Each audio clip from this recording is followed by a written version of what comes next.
Let's see this question. The normal chord of a parabola y square equals to 4x at a point px1 subtend a right angle at the which of the following. Fine. चलिए तो इस question में देखो क्या है ना, हमें एक तो फोकल कॉर्ड का यूज करना पड़ेगा, नॉर्मल कॉर्ड का। ठीक है, भाई नॉर्मल कॉर्ड है ना ये, तो नॉर्मल कॉर्ड वाला कंसेप्ट का यूज करना पड़ेगा।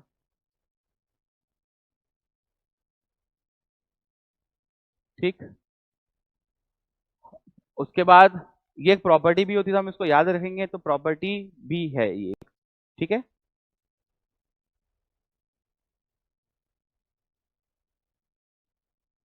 तो हमें इसको याद भी रखना है।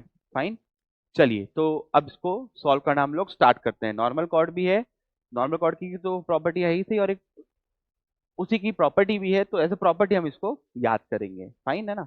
चलिए तो ध्यान से अगर मैं देखूं तो मुझे इस क्वेश्चन में दिया हुआ है पी एक्स वन का मतलब ये है, और पैराबोला नॉर्मल वाला है, स्टैंडर्ड वाला एकदम बढ़िया।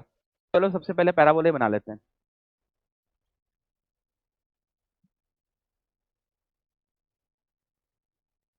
सबसे पहले पैराबोला बना लेते हैं। ठीक है, तो ये कौन सा वाला पैराबोला है, y square is equals to 4ax वाला।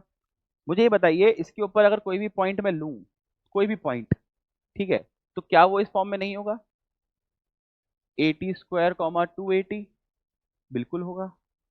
अब वो बात कर रहा है कि ये जो है नॉर्मल कॉर्ड है, तो यहाँ पे ये नॉर्मल हो गया, और ये वापस से इसको कहीं पे काट रहा होगा, तो इसका पैरामीटर मैंने T1 बोल दिया थोड़ी देर के लिए।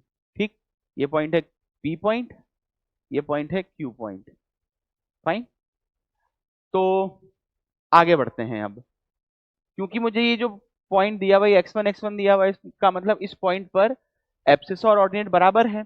चलिए तो मैं सॉल्व करता हूँ इसको। तो AT² जो है वो किसके बराबर होने वाला है, 2AT के। ठीक है, तो यहां से अगर मैं देखूं तो यहां से एक तो मेरे पास A कॉमन आ जाएगा, T भी कॉमन आ जाएगा इस साइड लाने के बाद, और T-2 बराबर 0 आ जाएगा। तो एक तो T का वैल्यू 0 होगा, T का वैल्यू 0 होगा, इसका मतलब एक तो आपके पास ओरिजिन आ जाएगा, जो कि इसका वर्टेक्स है, क्योंकि उस केस में भी ऑर्डिनेट और वो बराबर होते हैं दोनों। फाइन, और एक जो है आपका क्या आ जाएगा, टी का वैल्यू 2। तो ओरिजिन वाला तो मुझे लेना है नहीं, ठीक है, क्योंकि यहाँ पे नॉर्मल तो एक्स एक्सिस ही होता है, तो सीधा सीधा निकल जाएगा, इसमें तो मैं कुछ कर नहीं पाऊंगा, वापस तो पैराबोला को नहीं कट करेगा।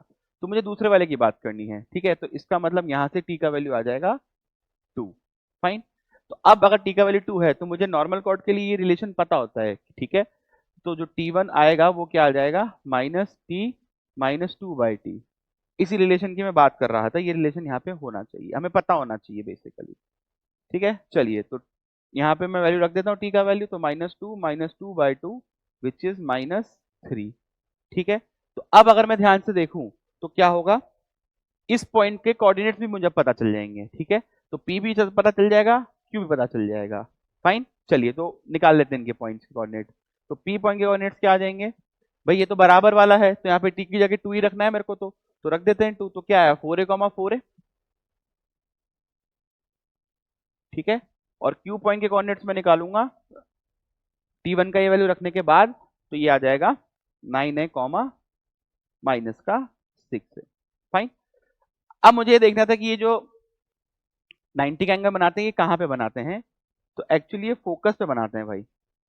ठीक है, प्रॉपर्टी इसलिए याद होनी चाहिए, पर हम प्रूव भी कर देते हैं कि ऐसा क्यों होने वाला है। तो ये हमारा फोकस था विच इज a, 0। चलिए तो लोग निकाल लेते हैं, उसमें कुछ है नहीं ऐसा, तो इसको एस, ये एस है ना हमारा, तो MSP निकालते हैं। चलिए, तो स्लोप ऑफ SP कितना आया, 280 अपॉन 80² - A। फाइन, अच्छा, ये तो खैर पी तो ये निकाल चुका हूं ना मैं, तो इसी से चलते हैं, ज्यादा सेंस बनाएगा। तो ये क्या हो जाएगा भाई, 4a - 0 यानी कि 4a अपॉन 4a - A यानी कि 3a। फाइन, तो ये तो 4/3 आ गया। और M ऑफ SQ अगर मैं निकालूंगा तो ये कितना आ जाएगा भाई, माइनस का 6 है अपॉन 8a - A यानी कि 9a - A यानी कि 8a। तो ये तो -3/4 आ गया। तो अगर मैं ध्यान से देखूं, M S P into M times of S Q, जो आ गया -1 आ गया ना। इसका मतलब इन लोगों ने कहां पर 90 फॉर्म किया, एट फोकस। ठीक, तो ये हमें ध्यान रखना है, यही हमारा आंसर हो जाएगा। तो आंसर क्या हो गया हमारा, ऑप्शन नंबर ए। ठीक है, देख लीजिए इसको।